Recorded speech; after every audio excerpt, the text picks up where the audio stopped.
Hey, it's Alan, and I just wanted to let you know that you can now listen to the ongoing history of new music early and ad-free on Amazon Music, included with Prime. There are a lot of things wrong with Facebook. I mean, don't get me started. But there's no denying that it can be addictive. The best thing for me is finding out where people from my life have ended up. You know, high school, university, my hometown, other places I've worked. And with over 2 billion active monthly users, there is a very excellent chance that almost everyone you've ever known has some kind of Facebook account. But the where are they now thing doesn't have to be restricted to people you know or once knew. You can lurk on Facebook and Instagram and LinkedIn to track down the current whereabouts of just about anyone. And that includes musicians and bands that seem to have dropped off the radar. For example, where are some of these Canadian alt-rock artists of the past? What are they doing now? Well, I've been doing some lurking, and here's what I found out.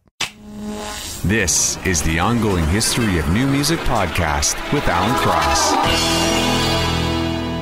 Hello again, I'm Alan Cross, and this is another installment of the ever-popular Where Are They Now programs. This is a very Canadian edition, so we're going to focus on acts that you might remember from the past, but have somehow dropped out of sight, or at least it might seem that they've dropped out of sight. All the investigations you're about to hear are suggestions from listeners who have heard previous Where Are They Now episodes. For example, whatever happened to this band? It's Vancouver's Odds.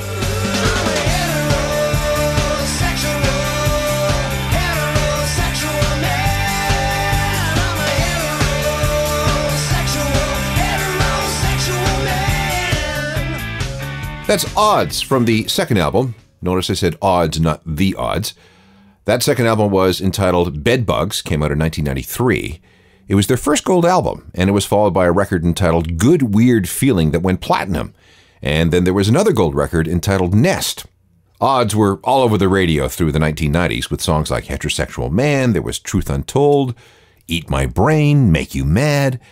There were a bunch of Juno nominations, lots of concert tours, and they were buddies with both the Tragically Hip and the Barenaked Ladies. But when the decade ended, Odds seemed to disappear. But did they really?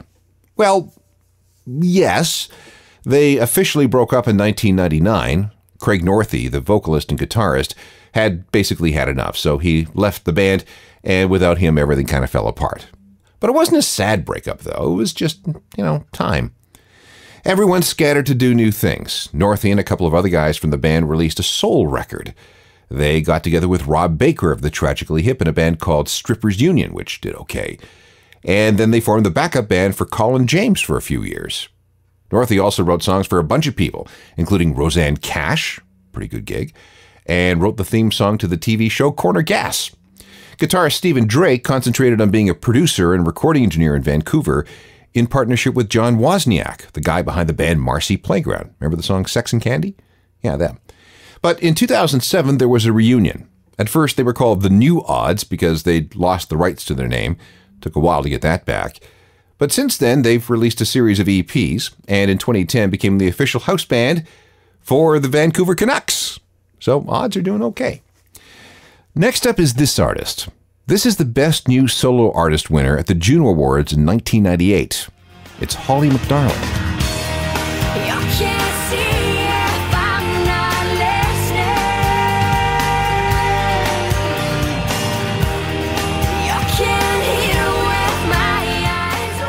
Holly McDarling from her 1997 album Stuff, and that's Numb. Huge radio single at the end of the decade.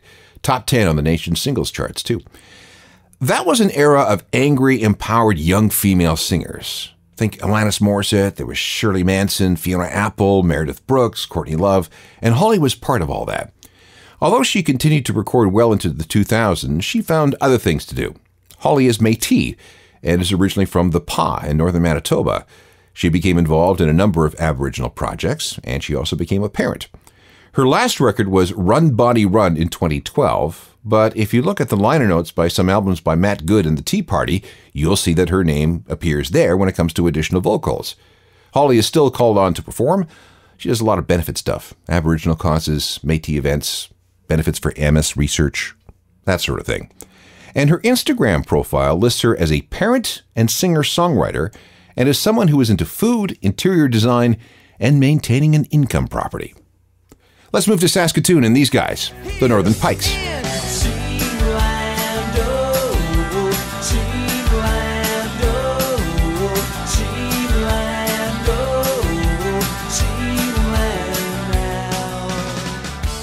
From Saskatoon, the Northern Pikes with their 1987 record Big Blue Sky, and that's Teenland, which was the big single.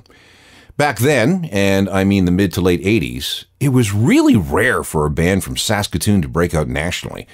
As far as I remember, the Pikes were the first alt-rock band to do that.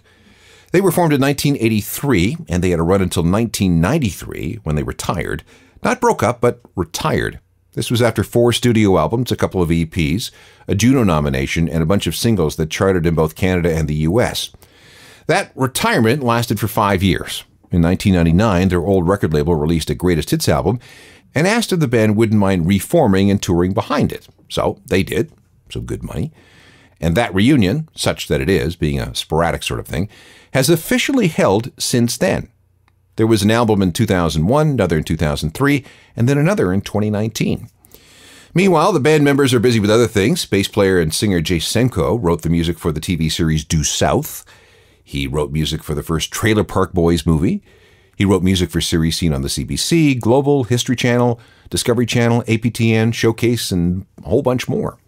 He does voiceover work for radio and TV commercials. He wrote music for museum installations. And he's produced records for other artists and has at least 11 solo albums.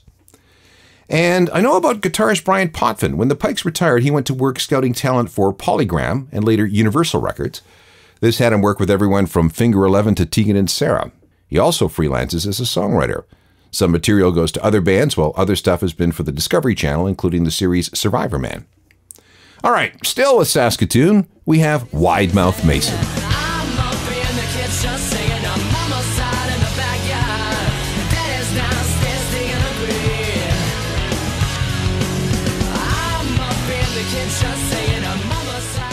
From 1997, that's Saskatoon's Wide Mouth Mason with My Old Self from their self-titled second record.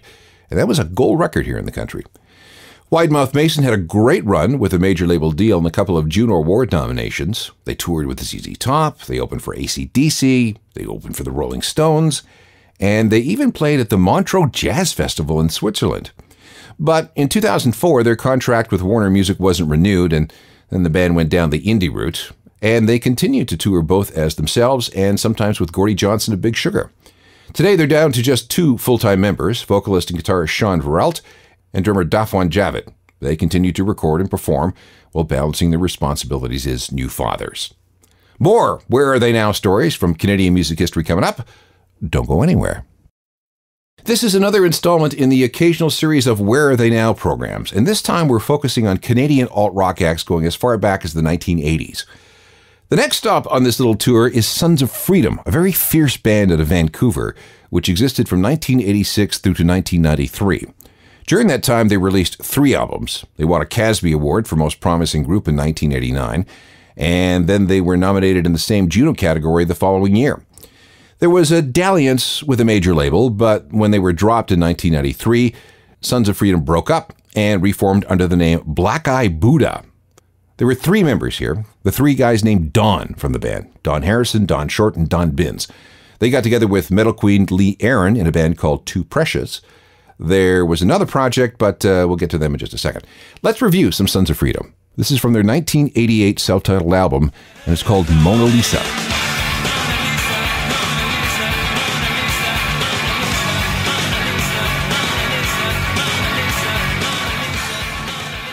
Sons of Freedom from 1988. And before we leave them, I should point out that there was a reunion show in 2014, but that was just a one-off thing.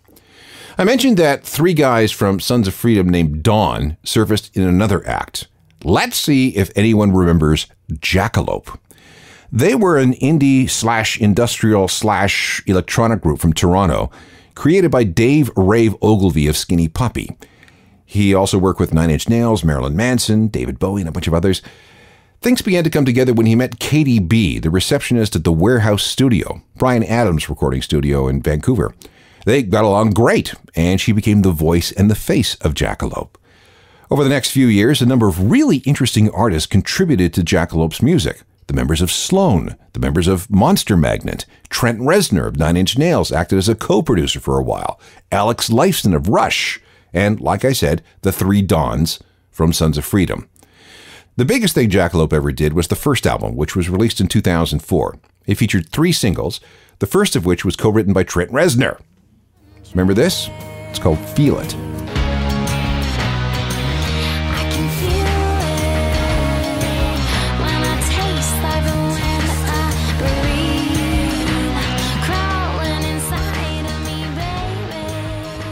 From the early part of the aughts, that's Toronto's Jackalope with Feel It from their debut album, which was called It Dreams. Again, that track co-written by Trent Reznor.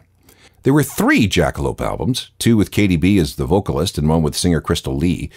If you were a fan of Degrassi, The Next Generation, Jackalope did the theme song from season 4 onward. The band seems to be defunct these days. Dave Rave Ogilvy continues his production and engineering work. Meanwhile, Katie B went on to work with Sebastian Lefebvre of Simple Plan on a Christmas EP. Plus, she had a band called Nice Horse, which released a couple of albums. Those ones had more of a country vibe. I guess if we're going to wrap up this thread, we should talk about the current whereabouts of Skinny Puppy, the extremely influential industrial band from Vancouver. Their approach to electronics and heavy beats and samples influenced everyone from Nine Inch Nails to Ministry and beyond. Now, Skinny Puppy still exists. Yes, they did break up in 1996, but they reunited in 2003 and have officially stayed together ever since. There hasn't been an album since 2013, but they do regroup to play the occasional show that continues today. Member Kevin Key has been at the center of a number of different musical projects, but he also battled skin cancer on his nose, eye, and lip. In his spare time, he works as an animal rights activist, and he especially loves cats, apparently. The other member of note is Nivek Ogre. He's been in a bunch of other bands, including Ministry with Al Jorgensen, but he really seems to enjoy working in low-budget horror films. You might want to look up a movie called Queen of Blood. This remains the classic Skinny Puppy song, which dates to 1986. This was unbelievably intense and heavy back in those days. This is Dig It.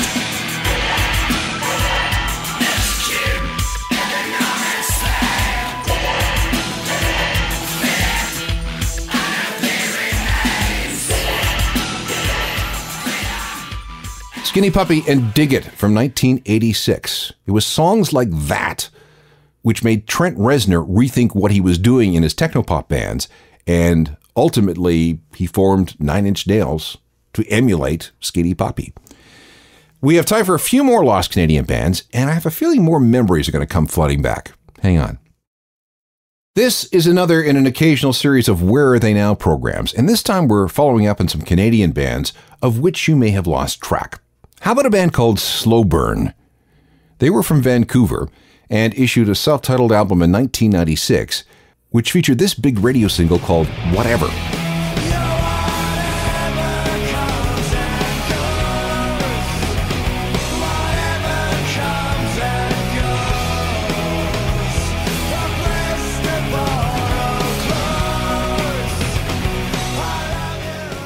Slow Burn from 1996 with Whatever, big alt-rock radio hit across the country in the middle 1990s. Unfortunately, there was never a second record from Slow Burn. They embarked on some tours but couldn't hold it together while they were on the road. They broke up while they were working on another album, and only one song from that record was ever really finished. Singer Cliff Boyd now works as a web designer. He has a Master of Science in Information Systems. Guitarist Charles Bonamy ended up in a Beatles tribute act called Fab Forever. He plays George Harrison. And bass player Christopher Pollan is a journalist whose specialty is natural resources. His work has been published many, many times in many, many different places. One more. Pursuit of Happiness, one of the great Canadian power pop bands of all time. Their best days were in the late 80s and early 90s, and the band continues to exist.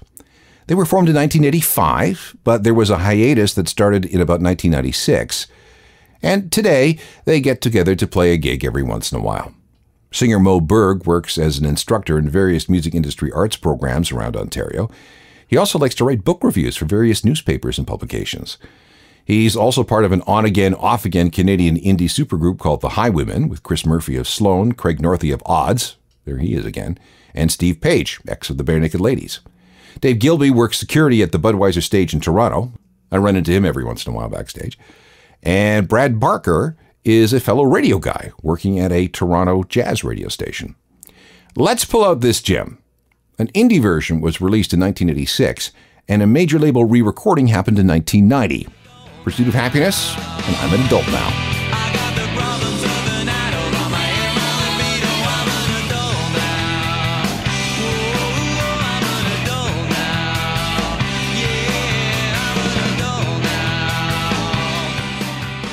It's always good to catch up with old friends, isn't it? If you have any Where Are They Now questions, drop me a line through alan@alancross.ca, and I'll throw them on the pile for the next time the topic comes up.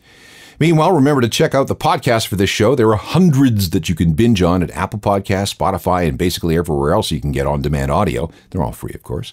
There's my website, which is ajournalofmusicalthings.com. It's updated every day and comes with a free daily newsletter. You should get that. And I'm also available through Facebook, Twitter, and Instagram. And like I said, my email is alan@alancross.ca. Technical production is by Rob Johnston. I'm Alan Cross. You've been listening to the Ongoing History of New Music podcast with Alan Cross. Subscribe to the podcast through iTunes, Google Play, Stitcher, Spotify, and everywhere you find your favorite podcasts.